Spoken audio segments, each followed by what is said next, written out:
Maharashtra police को किसी ने सूचना दिया कि एक पहाड़ के ऊपर एक लेडीज का मर्डर हो गया है और उसकी बॉडी वहीं पे पड़ी है।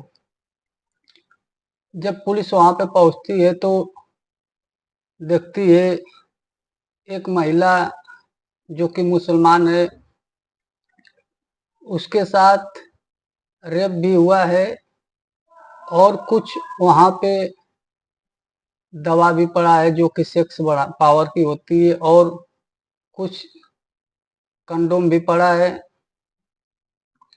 जिसको यूज किया गया था। ये सब देख के महाराष्ट्र पुलिस बहुत परेशान हो जाती है कि अभी उस कातिल के पास कैसे पहुंचा जाए और कैसे उसको पकड़ा जाए। फिर भी लोग बताते हैं कि कानून का हाथ बहुत लंबा है, भले न क्यों देर लगे पहुंचने के लिए, लेकिन कातिल के गर्दन तक उसका हाथ पहुंच ही जाता है। आइए आज की जो सच्ची घटना है ये महाराष्ट्र नालासोपारा धानू बाग की है। महाराष्ट्र में नालासोपारा स्टेशन से कुछ ही दूर पे एक एरिया पड़ता है जिसका नाम धानूबाद है। वहीं पे एक महिला थी जिसका नाम बताया जाता है सायरा बानो। उसी धानूबाद में रहती थी अपने पति के साथ में, और उन्हीं का एक भांजा था जिसका नाम बताया जाता है निजामुद्दीन। वो भी साथ में ही रहता था। मामी भांजे का रिश्ता था, दोनों साथ में, सब लोग साथ में रहते थे। जो कि भांजा था निजामुद्दीन, उसका घर दिल्ली था। अब दोनों सब लोग साथ में रहते थे। धीरे धीरे कुछ दिन बीता तो मामी और भांजे में प्यार हो जाता है। प्यार होता है तो प्यार यहीं तक नहीं रहता है, वो लोग दोनों एक दूसरे अवैध संबंध में हो जाते हैं, रिलेशन में हो जाते हैं। अब दोनों एक दूसरे को मरने जीने की कसम खाने लगते हैं। अब ये प्यार वो दोनों का 2 साल तक चलता है।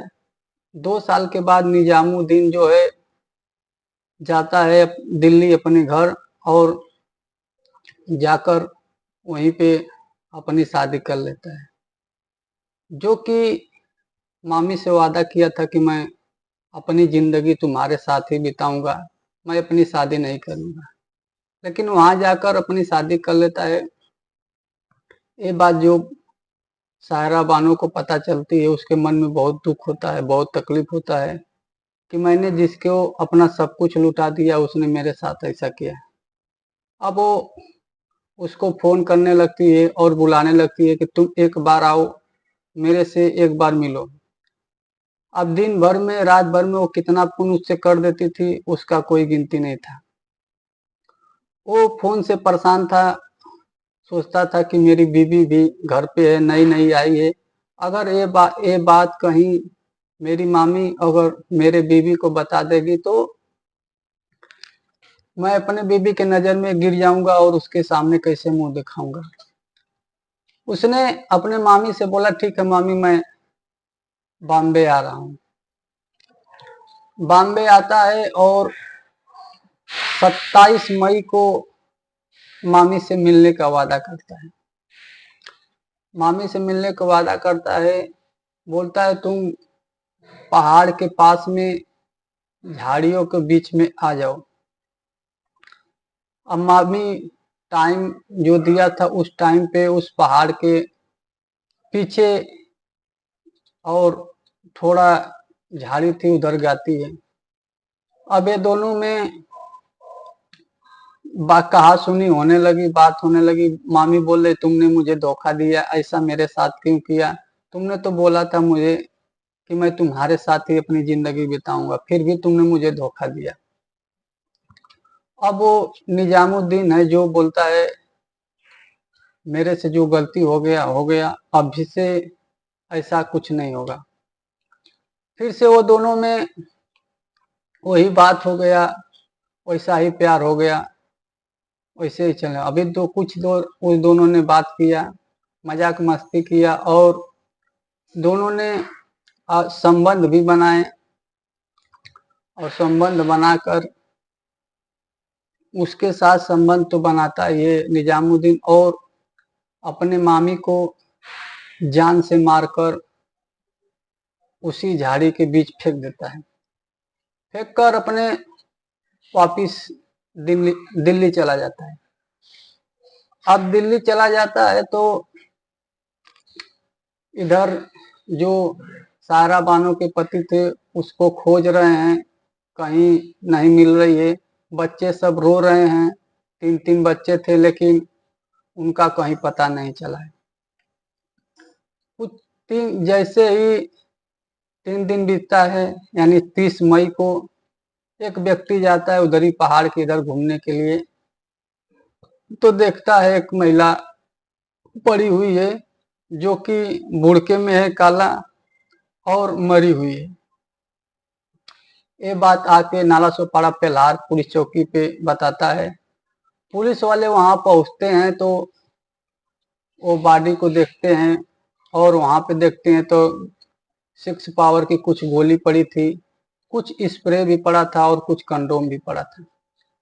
अब पुलिस वाले सोचते हैं कि लगता है कोई इसके साथ कई लोग मिलकर रेप किए हैं, इसलिए इसकी मौत हो गई। अभी पुलिस वालों के दिमाग में एक बात आता है, वो पुलिस वाले ने उस बॉडी को उठाकर पोस्टमार्टम के लिए भेज देते हैं और वो जो दवा की पैकेट थी, कंडोम की जो पैकेट थी, स्प्रे का जो था डब्बा था, वो लेकर आए धानुबाद मार्केट में।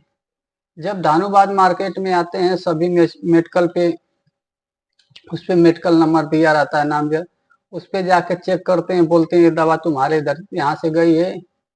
वो बोलता है हाँ साहब, मेडिकल वाला हाँ साहब ये मेरे यहाँ से गई है कुछ, लेकिन क्या हुआ साहब? वो बोला, पुलिस वाले बोले क्या तुम उस लड़के का पता बता सकते हो, उस आदमी का जिसने इसको लेकर गया है? वो मेडिकल वाला बोला नहीं साहब, मेरा मेडिकल इस पे तो हजारों लोग आते हैं जाते हैं, मैं किनका किनका चेहरा याद रखूंगा। ठीक है, मैं आपको अपना कैमरा चेक करा सकता हूँ। अब पुलिस वाले ने कैमरा चेक करना चालू किया तो उसमें एक लड़का दिखा उनको, जो कि वही निजामुद्दीन था जो मेडिकल पर से दवा ले रहा था। अब उनको ये चेहरा तो मिल गया, वीडियो मिल गया। अब एरिया में जाकर पता करने लगे कि यहाँ से कोई महिला गायब हुई है क्या।